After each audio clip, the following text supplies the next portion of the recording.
Serial Kumkum Bhagya अब आ गया है बहुत ही धमाकेदार ट्विस्ट। प्रार्थना ने डिसाइड कर लिया है कि वो शिवांश के साथ हमेशा के लिए चली जाएगी क्योंकि अब उनकी शादी हो चुकी है।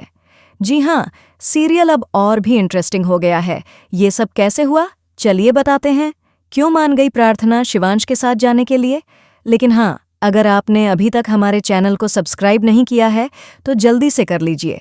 आने वाले ट्विस्ट में आप देखने वाले हैं कि जब शिवांश मंडप पर बैठता है प्रार्थना से शादी करने के लिए तो उनकी शादी पूरी हो जाती है। इसके बाद दोनों सभी से आशीर्वाद ले रहे होते हैं। स्मिता उन्हें अच्छे से आशीर्वाद देती है, लेकिन जैसे ही दोनों आगे बढ़ते हैं और आशीर्वाद लेने लगते हैं, स्मिता को शक होता है। उसे लगता है कि यह भावेश नहीं है।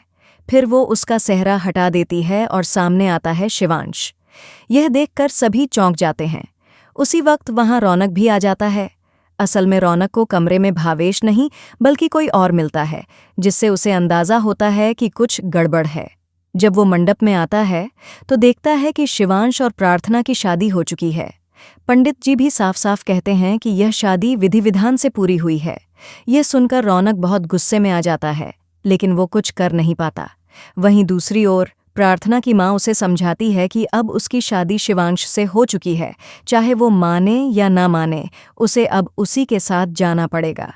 अगर वो रुकी तो लोग सवाल उठाएंगे और उसकी बहन की शादी पर असर पड़ेगा। इसके बाद प्रार्थना बाहर आकर सबके सामने कहती है कि वह शिवांश के साथ अपनी शादी को स्वीकार करती है और उसके साथ जाने के लिए तैयार है।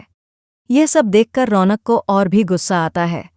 शिवांश जाते जाते स्मिता जावेरी से कहता है, अब आप अपने टूटे फूटे बेटे को संभाल लीजिए। कोई बात नहीं, मैं जा रहा हूं अपनी पत्नी को लेकर। जैसे ही रौनक प्रार्थना का हाथ पकड़ता है, शिवांश सामने आकर कहता है, रौनक, मैं बार बार नहीं कह सकता। मैंने तुम्हें समझाया था कि मेरी शादी हो चुकी है प्रार्थना से। वह अब मेरी पत्नी है। उससे दूर रहो वरना अच्छा नहीं होगा। तो अब सीरियल हो गया है और भी दिलचस्प।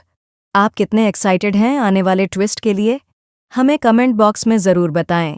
क्या प्रार्थना के साथ गलत हुआ है या रौनक के साथ? ऐसी ही खबरों से जुड़े रहने के लिए हमारे चैनल को ज़रूर सब्सक्राइब करें।